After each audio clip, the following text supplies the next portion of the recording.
G'day folks. Today I want to talk to you about the 6 biggest mistakes that I see people making when they're walking up streams trout fishing.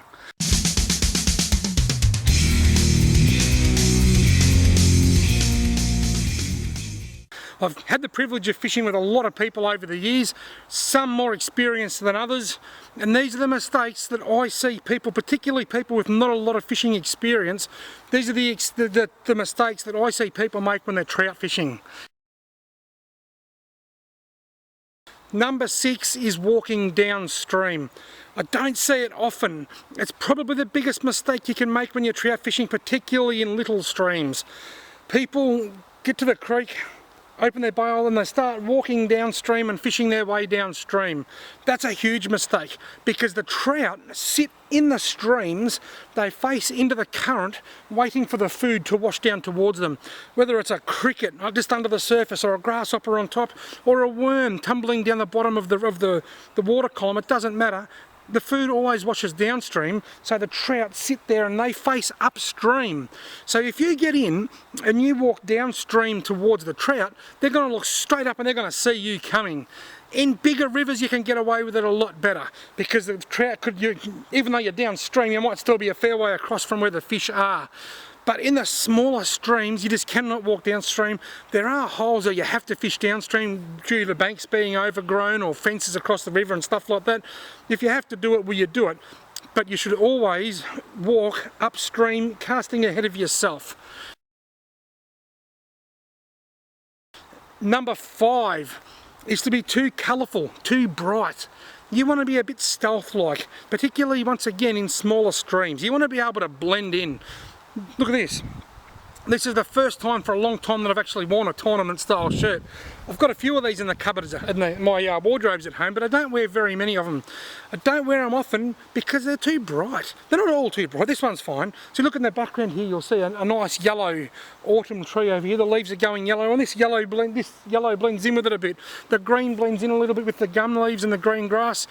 This blends in, but if this was white and blue with red writing on it and stuff like that, the trout will see you coming from a mile away, and a lot of people do that. They don't realise that the trout can actually see them coming from behind. So even though they're facing upstream, if you're wearing bright, could you remember with trout their eyes are up, the same as a rabbit. Our eyes face in front of us, like a lot of hunters, like a lot of predators, like a lot of cats, dogs, foxes, they look forward. But animals at the bottom end of the food chain, their eyes face up. And that includes fish. So when the trout's in the water, even though you're walking behind him, his peripheral vision is looking back over his shoulder. And if you've got a nice blue and white stripy shirt or something on, they're going to see you much easier with their peripheral vision or the outsides of their vision than what they are if you're wearing something flat. So try and you don't have to wear full camouflage like my mate Sandy in my latest redfin video, but you want to be camouflage, you want to blend in. If it's a nice sunny day and there's a lot of bushes around the edge, you might get away with a little bit of blue and a little bit of green. You want something that's going to break your outline. You just want to be able to blend in and not stand out like a beacon. Number 4 is too loud. Right now I'm talking too loud, but that's okay, I'm not walking up a little trout stream. People don't realise, I think, some people will tell you that fish don't hear you talking, but I personally think that when you talk it sends vibrations across the water, and I think that the fish sense those vibrations, or they just know that you're there when you're talking. So I like to be as quiet and stealth-like as possible. And I tell you what folks, when I'm fishing on my own I always catch more fish, and I reckon that is one of the main reasons why, because I'm much quieter when I'm fishing alone than what I am when I'm talking to somebody. So don't be too loud, don't be too loud, don't be too bright. You want to blend into the environment as much as possible. Number 3, now we're getting down to the less obvious ones now. Observing the water for too long. So often I fish with people and they'll walk up to the bottom of the hole and they'll stand there and they'll look around.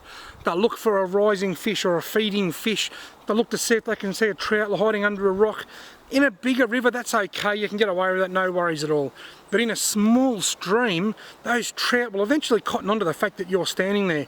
Once again, with their peripheral vision, which is outside the main focus of your eyes. We all have peripheral vision. They will see you standing there if you stand there for too long.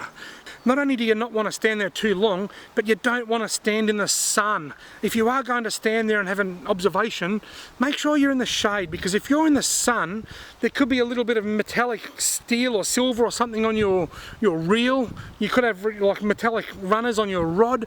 They will reflect in the sun, and the fish will just see a bright flash, and that will make it look in the direction that that flash come from, and then the fish will know that there's something there, and that will spook the fish.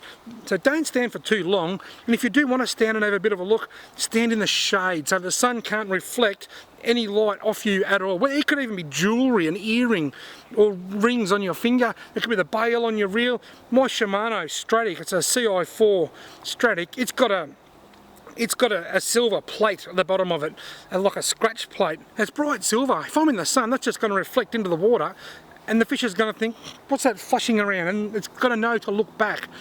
So that all goes together with being stealthy. The last three, don't be too colourful, don't be too loud, don't stand still, and if you are going to stand still, stand in the shade. Number 2 is don't get too close to the hole. If you're walking up a stream and you can see a nice pool, you're in the rapids and you can see a nice pool, you don't have to walk straight up to the base of the pool and cast. You can cast from well back. The further back you can cast from, the least likely it is that those fish are going to know that you're there. And once again, don't stand there for ages, even though you're further back. Don't think that you're safe. Walk up, cast. Walk up, cast. Don't just stand there, and don't just walk straight up to the base of the hole, particularly in the autumn when the trout are sitting in the shallows at the back of the hole. So cast from further back, don't get too close. Number 1, this is probably something that I see the most often. It's not the biggest mistake you can make, but it does have an effect on your overall catch rate, and that is too many casts. When you're in a smaller stream and you get to a nice pool, because trout streams are generally a lot clearer, the first 2 or 3 casts will tell you whether there's a hungry trout there or not. If you've got a nice pool, you have a couple of casts, nothing comes out, move on. Don't stand there and just keep casting, changing lures and keep casting. The only time I'll stand in one spot and continually keep casting into the one hole is when I've got a trout following my lure and not taking it, and I'm trying to get that, to tempt that fish into a strike with a different sort of lure or a different sort of a retrieve pattern or something like that. If I walk up to a hole, now the bigger the river, the more casts you'll want to make. If you're in a big river like the Kiwi, you might want to make a dozen casts before you move up. But if you're just in a real small little stream or something like that, get to a nice hole, make your 2 or 3 casts, move on. Because you are wasting too much time by casting to fish that aren't interested, either they're not there or they're not hungry. So if you walk up, make a couple of casts, walk up to the next hole, make a couple of casts, walk up, you will fish a lot more water, you will encounter a lot more hungry feeding fish, you'll increase your catch rate, and you'll get better exercise. I hope you found these 6 tips very helpful. Thank you very much for watching, and don't forget, if you've liked this, make sure you smash the subscribe button. That's what all the young people say. Smash the like button and smash the subscribe button, folks.